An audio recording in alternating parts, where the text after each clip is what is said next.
Hi everybody, this is Julie Bean with Beading, and I'm going to teach you how to make this really pretty simple earring. It features a majestic pendant by Prestige Crystal Components in Bermuda Blue, and you can see how that just sparkles. And by teaching you how to make this earring, I'm also going to show you how to change the orientation of the little loop at the base of your earring hook. So the earring hook, when you order it, it comes like this. You see this little loop right here? It is facing the same way as the earring hook itself, but in my finished example, it's facing another way. It's facing forward so that when you wear the earring, the crystal is also facing forward. So let me show you how to make this earring and change that loop orientation. So you'll need 2 pairs of chain nose pliers for this project. This is the only tool you're going to need. You're going to need your majestic pendant. This is the size 16 one, and you're going to need a 6mm jump ring. So we're just going to open up that jump ring like so. We're gonna open it pretty wide. We want this to loop on to this pendant right here. It has that hole. So we're gonna feed it through it, and then we're gonna close it back up. Okay. So we opened it pretty wide, so just go at it slowly and make sure that you close that jump ring. All right, now for changing the orientation of the loop.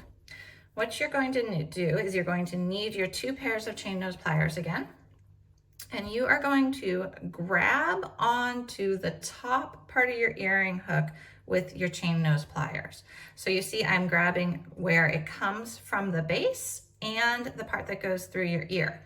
And these are smooth. These are completely smooth inside, so they're not going to damage it.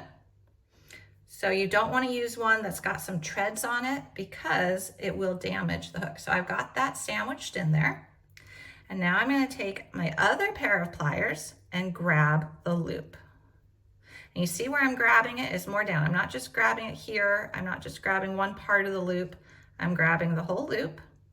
And I've still got this part up on my top one, and I am just going to twist. Okay. Now I'm going to release and see what I've got. And if I need to do a little adjustment, I will. But nope, it's now facing forward. This is exactly what I wanted.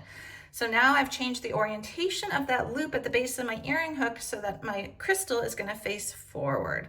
So I don't recommend doing this back and forth all the time because you don't want to weaken the structure. You don't want it to be, it is wire, which is great because wire can be manipulated. You can work with it, but you can also put strain on it. So don't do a lot of twisting. Try to do a nice clean twist. And then we're going to open up that loop.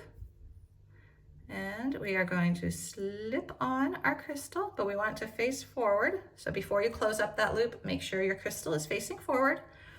And then just close it on up. And you have your earring. And now that earring is going to hang right. So you're really wanting to adjust the loop to make sure that your earring hangs right when you wear it. So if you enjoyed this tutorial, please do check out our other ones. We have a lot of them at beadaholique.com.